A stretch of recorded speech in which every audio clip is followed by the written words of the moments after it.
Morning. I am A. Shankaranarayanamurthy, Assistant Professor in the Department of Mechanical Engineering from Kamaraj College of Engineering and Technology. Now we are going into the topic of heat exchangers in the subject of heat and mass transfer. First of all, we will be solving a problem. We'll be solving a problem in shell and tube heat exchanger. The question is, in a refrigerating plant, water is cooled from 20 degrees Celsius to 7 degrees Celsius by brine solution, which is entering at minus 2 degrees Celsius and leaving at 3 degrees Celsius. The design heat load is 5500 watt and the overall heat transfer coefficient is 800 watt per meter square Kelvin. And we have to determine the area required when using a shell and tube heat exchanger with the water making one shell pass and the brine making two tube passes. And so here the hot fluid is water, which is 20 degrees Celsius which is cooled from 20 degrees Celsius to 7 degrees Celsius, and the cold fluid is brine solution, which is minus 2 degrees Celsius and is leaving at 3 degrees Celsius. First of all, we'll be summing up the given data. So this is the given data. Hot fluid is water. The water entry temperature is T1 is 20 degrees Celsius and T2 is 7 degrees Celsius. We will be mentioning the capital letters for hot fluid and small letters for the cold fluid. And the cold fluid solution is brine solution, which has an entry temperature of minus 2 degrees Celsius and the exit temperature of 3 degrees Celsius. And the heat load, that is a heat transfer, is 5500 watt, that is 5.5 kilowatt. And the overall heat transfer coefficient U is taken as 800 watt per meter square Kelvin.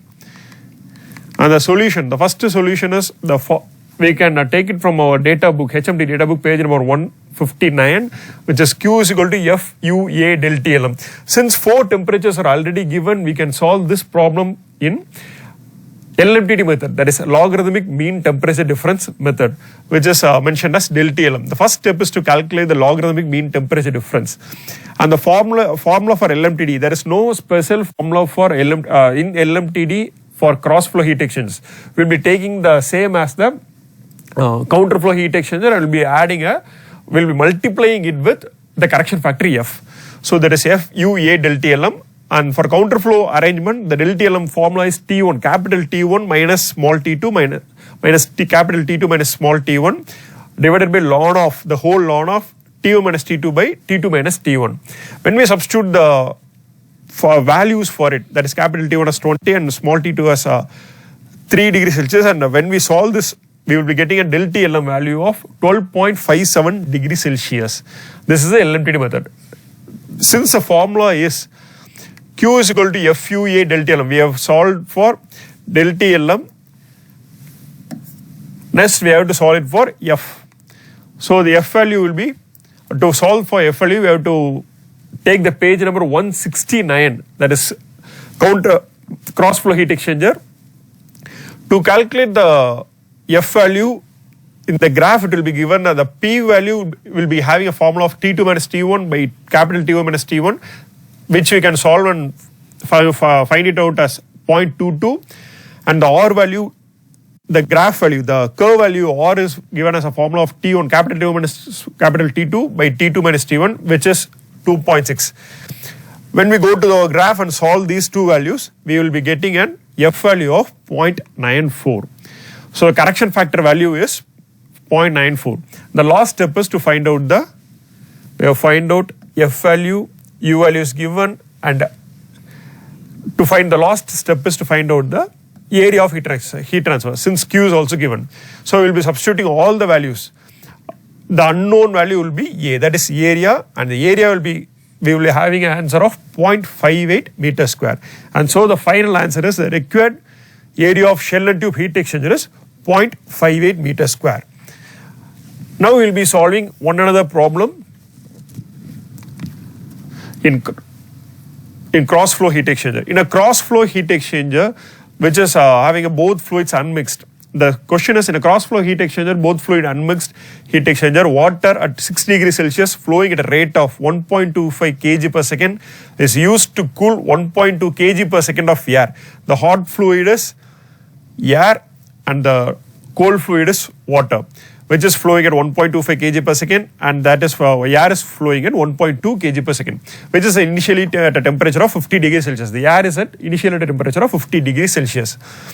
Calculate the exit temperature of air, exit temperature of water. And the given data are overall heat transfer coefficient U is equal to 130 watt per meter square Kelvin and surface area A is equal to 23 meter square.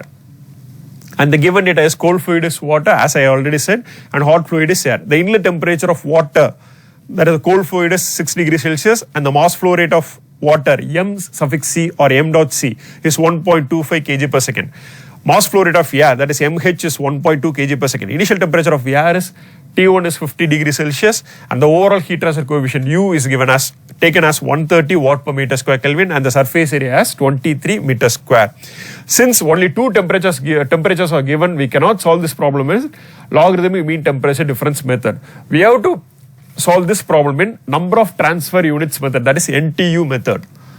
The solution is specific heat of water. We know that is 4186 joule per kg Kelvin, and specific heat of air, which is also already known, 1015 joule per kg Kelvin.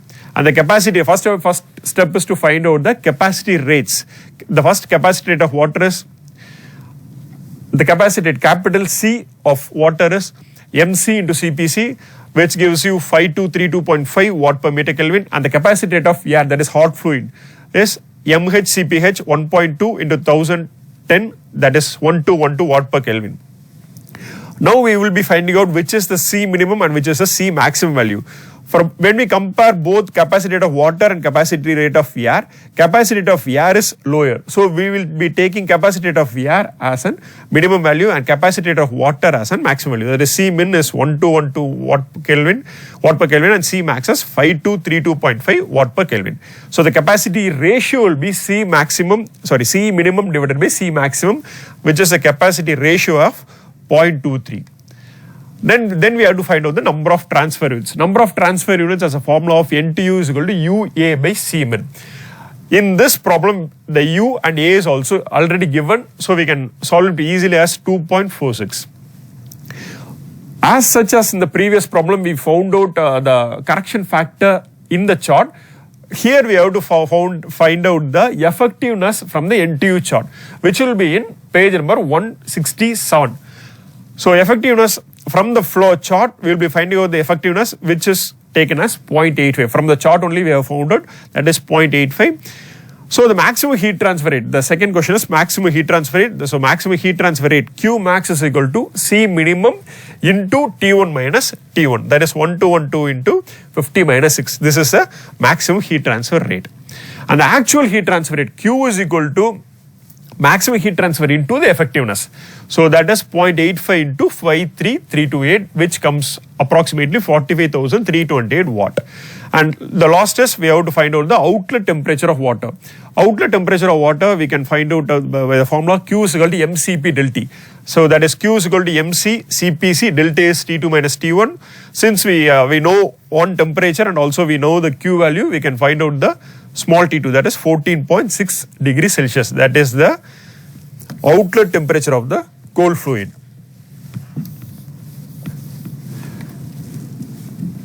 And the next one is outlet temperature of the hot fluid, that is air, which is the same formula as Q is equal to MCP del T, that is MHCPH del T is T1 minus capital T1 minus capital T2, that is 45,328 is equal to 1.2 10 to the 1010 into 50 minus T2, from which we have find out the solution of capital T2 is equal to 12.6 degrees Celsius.